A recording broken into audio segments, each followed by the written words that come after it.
Yap, salam sehat untuk kita semua. Berikut saya mau bagikan terkait bagaimana caranya untuk mengupload RPS di si adik nona atau sistem si adik nona ini. Nah, Bapak Ibu masuk dulu ke akun masing-masing dan nanti kemudian Bapak Ibu cek di bagian perkuliahan ini, menu perkuliahan, kemudian pilih mata kuliah. Nah, setelah pilih mata kuliah, nanti akan muncul mata kuliah yang memang dibebankan kepada Bapak Ibu sebagai penanggung jawab dari mata kuliah tersebut. Di sana sudah langsung ada, entah ada yang dapat 1 atau 2 mata kuliah. Nah, kalau saya di sini mendapat 1 mata kuliah bisnis internasional.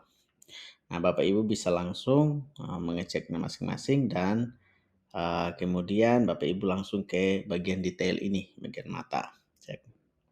Nah, di sana sudah ada semua item yang harus Bapak Ibu isi nantinya. Itu apa saja tuh di sana, mulai dari data mata kuliahnya, Bapak Ibu harus ya, isi juga di sini. Kalau misalnya langsung aja ke bagian edit. Nah, di sini berapa SKS tatap mukanya, kemudian ada praktik lapangan, simulasi dan seterusnya. Total SKS-nya berapa, kemudian ada silabusnya kah, atau ada bahan ajarnya kah, atau ada diktat dan seterusnya. Dicentang saja di situ, kemudian disimpan Bapak Ibu, jangan lupa. Nah, kemudian selanjutnya Bapak Ibu harus mengisi CPL dan CPMK-nya. Gitu. Di sini saya kebetulan sudah mengisinya. Nah, jadi Bapak Ibu harus menyesuaikan dengan RPS yang sudah Bapak Ibu buat di yang di PDF-kan itu. Gitu. Atau yang masih di Word deh. Nah, kemudian di sana Bapak Ibu langsung edit saja, kemudian masukin seluruhnya. Ini bisa diatur normal text, heading dan lain-lainnya supaya rapi Bapak Ibu. Gitu tuh. Jadi kalau langsung di copy saja nanti berantakan di sini gitu tuh.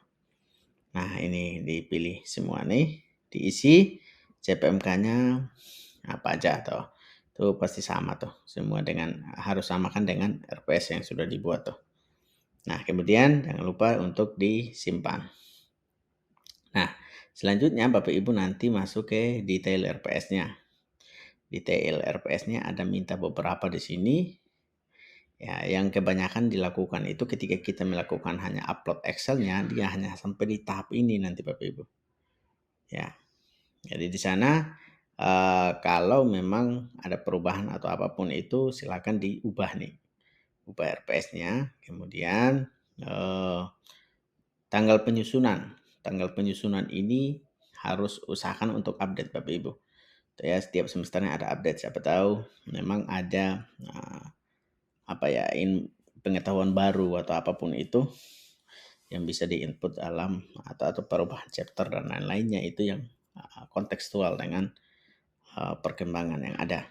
Nah, jadi usahakan untuk selalu update gitu tuh tiap semesternya. Kemudian deskripsi jangan lupa diisi juga. Kalau memang mau isi bahasa Inggrisnya juga tidak masalah, atau tidak isi juga tidak masalah. Kemudian ada tujuan di sana. Terus materi pembelajarannya itu, kita kan ada mata kuliah case method, case project, dan juga ada mata kuliah lain yang tidak menggunakan case method ataupun case project, itu harus diisi di sini Bapak Ibu. Dan inilah yang membuat ada perubahannya di RPS itu nanti. Nah, kebetulan saya ini ada 13 dan 14-nya itu case method dan case method ya, terkait chapter-chapter tertentu yang memang layak untuk dibicarakan di kelas gitu tuh. Kemudian jangan lupa diisi pustaka utamanya apa, pendukungnya apa, media perangkat lunak yang digunakan, perangkat keras, dan juga dokumen RPS-nya upload saja yang PDF yang Bapak Ibu sudah punya itu di sini. Atau mau diubah dalam bentuk Word juga atau apapun itu, nah bisa ada format-formatnya di sini, maksimum 10 mega. Nah, jangan lupa disimpan Bapak Ibu.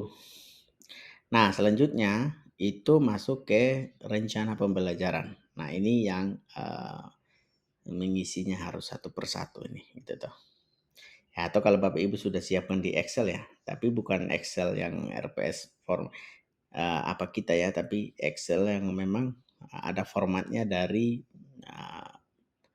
apa ya, di si adik nona ini yang saya sudah ajarkan di ruangan waktu itu ya untuk mendownload format itu gitu. Bisa diupload langsung di sini. Nah, untuk rencana pembelajaran ini Bapak Ibu bisa tambah ini ya, klik tambah ini karena masih kosong nih bagi yang belum mengisi ya.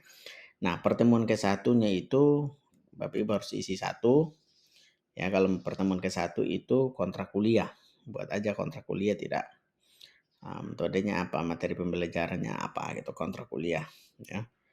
Bahasa Inggris, kemudian bobot penilaian tentu tidak ada kalau kontrak kuliah gitu. Jadi dikosongin aja. Itu satu. Jadi jangan lupa disimpan Bapak Ibu. Ya ini. Kemudian tambah lagi untuk pertemuan keduanya. Pertemuan kedua, kemudian isi subjek PMK-nya apa aja karena sudah ada di RPS yang Bapak Ibu sudah buat tuh ya subjek PMK-nya, kemudian indikator penilaiannya apa, bentuk dan kriteria penilaian apa, materi pembelajaran luringnya, terus pembelajaran daringnya apa aja, kemudian materinya, materi pertama itu, materi kedua tuh. Ya pertama, karena pertama kan kontrak kuliah, jadi dianggap sebagai materi pertama itu adalah materi yang ada di RPS-nya Bapak Ibu tuh. Kemudian mau pakai bahasa Inggris juga tidak masalah. Kemudian pembobotan penilaian ini bisa 10, intinya harus pas 100 karena apa ya, UAS itu 15, UTS 15 sudah 30. Jadi sisanya itu Bapak Ibu menyesuaikan saja dengan beratnya beban dari masing-masing chapter yang digunakan itu. Ada yang 5%, ya, ada yang 5, isi aja 5 atau 10 di sini ya. Intinya selama 14 kali pertemuan itu ya, mau diisi berapa, intinya pas 100% dengan tambah dengan UAS dan UTS nanti Bapak Ibu. Nah, jangan lupa selalu disimpan. Selesai disimpan, tambah lagi untuk pertemuan ketiga, keempat, dan pertemuan selanjutnya. Isinya sama. Nanti RPS pada akhirnya akan muncul seperti ini Bapak Ibu. Tuh.